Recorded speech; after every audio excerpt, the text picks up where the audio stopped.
Thanks for tuning in to your daily dose of quick real estate updates, local housing trends, and market data, plus tips, tools, and strategies to help you buy, rent, or invest with confidence.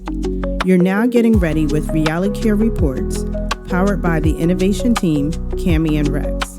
Now go grab your favorite morning breakfast, coffee or tea, and let's enjoy today's episode. Welcome to the Deep Dive. Today we're digging into a stack of sources about Brightline rail safety down in Florida. Specifically, there's been this announcement about significant federal funding, over $42 million. So the central question is, how exactly is that money being used to tackle these safety issues? Especially when we keep hearing about, well, these tragic fatal incidents. Yeah, it's a really critical question. And this isn't just about pouring concrete or putting up fences. To get the full picture, you really have to connect the dots between the funding itself, the tech systems they're talking about, and frankly, the statistics on human behavior. It's a very visible, very serious public safety challenge. Okay, so let's start with the headline fact. Brightline, or rather entities working with them, have secured 4 U.S. Department of Transportation safety grants, and together they total over $42 million, all aimed at safety projects in Florida. That amount alone, it grabs your attention. It really does. Yeah. But what's interesting when you look closer is the timing. These announcements might seem recent, but the grants themselves, they've been in the pipeline, part of a backlog from the Biden administration, actually. Sure. At this. The oldest grant approval dates back to August 2022. So 3 years ago. 3 years? Okay, that changes things. Right. It tells you these measures, the fences, the tech, maybe some of the crossing upgrades. They weren't just dreamed up yesterday in response to the latest accident. They've been in development for a while, even before the trains were fully running up into Brevard County. These are long-planned efforts finally getting funded. That context is key. It suggests a more proactive strategy, maybe not purely reactive.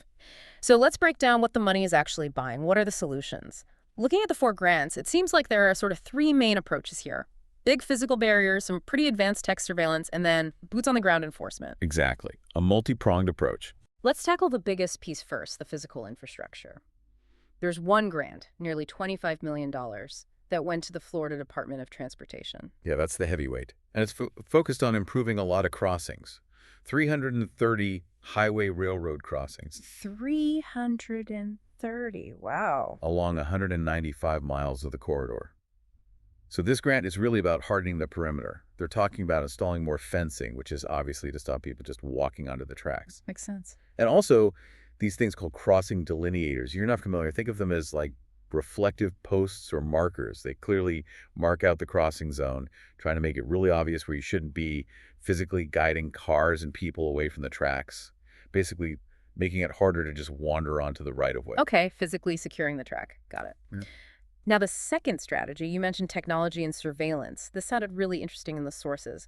About $1.6 million for something called a trespassing identification and classification system. Yes, that one's funded under the CRISU program, Consolidated Rail Infrastructure and Safety Improvements. And the tech itself, it's pretty cutting edge for this application. It's essentially behavioral surveillance. Behavioral surveillance. Yeah, the idea is to give them real-time alerts.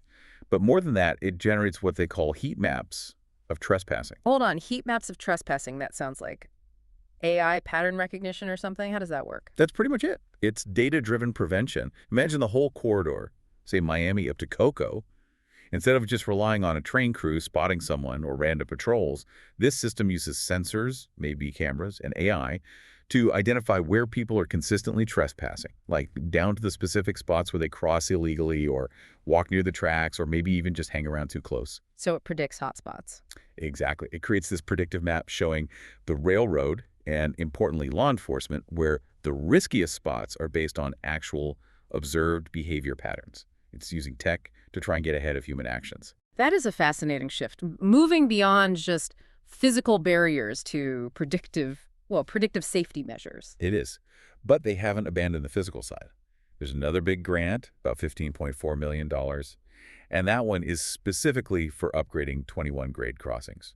Adding more gates, more delineators, again, just reinforcing those physical barriers. Okay, so more gates, more tech. What's the third piece? You mentioned enforcement. Right, the boots on the ground part. This is the smallest grant, relatively speaking, up to $150,000 for the Palm Beach County Sheriff's Office. And what's that for? Just patrols? Specifically, it's to cover overtime costs for deputies, so they can target enforcement at those identified pedestrian trespassing hotspots, the areas the heat maps might be flagging. Ah, so the tech potentially informs the enforcement. It seems like that's the idea. So you have the physical security, the high-tech surveillance, finding the problems, and then funding for targeted police action right there. It's quite comprehensive. It really covers multiple angles. And we should probably mention, this isn't the only money in play. There's also a separate grant, nearly $5 million, $4.9 million to be exact. That went to the Space Coast Transportation Planning Organization, the TPO, earlier this year. Okay, what's that one for? That's under the Rail Crossing Elimination Program, RCEP. And it's specifically for designing and eventually installing fixed physical barriers at 7 crossings in Coco, Melbourne, and Micco. That project's still in the design phase, though. So even more physical barriers planned. It's clear they're throwing a lot of engineering and tech at this, and local officials seem hopeful. The Space Coast TPO director, Jorgana Gillette, was quoted saying these investments should make a real difference. You'd certainly hope so with that kind of money. But, and this is the tough part, we have to talk about the why.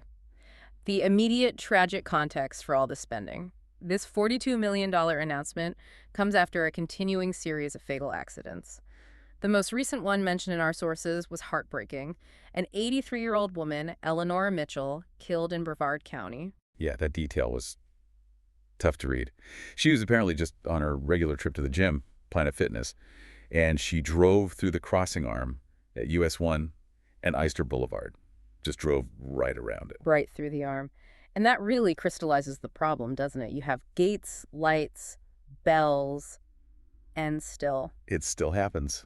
Which leads to this really stark statistic we found. Yeah, there was a quote from Mike Callanan. He's a former Amtrak conductor, knows these tracks well. He stated pretty bluntly that Brightline, quote, unfortunately has the highest rate of fatalities in the entire country of any railroad. Wait, let's pause on that. The highest fatality rate. In the entire country. For any railroad, that's staggering. Yeah. Especially for a system that's relatively new, high speed, presumably built with modern standards in mind. It really makes you question what's going on. Is it the speed, the frequency, the environment along the track, or something else? Well, according to the conductor, Callanan, when asked about the root cause, Yeah. he didn't point to the trains or the signals. He pointed straight at people. Yeah.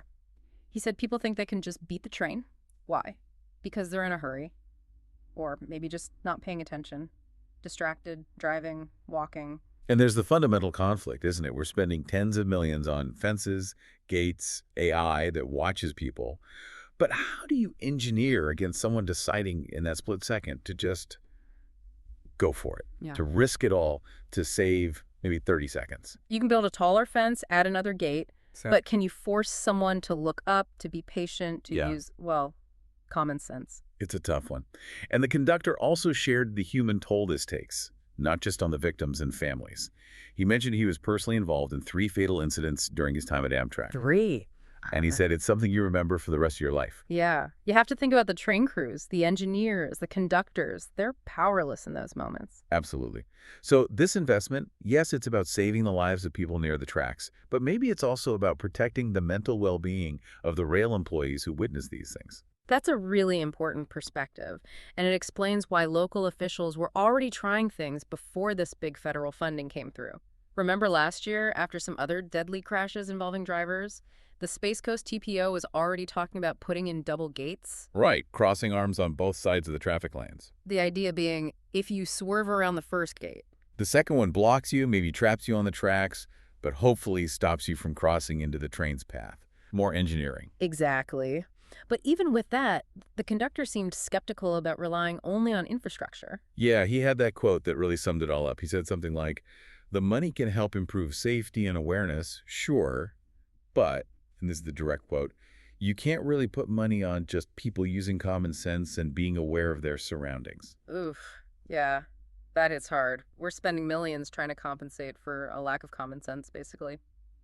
You've got almost $25 million for fences and markers, $1.6 million for AI surveillance to spot risky behavior, another $15 million from more gates, and $150K for police overtime, just to tell people not to walk on the tracks. That's a huge effort.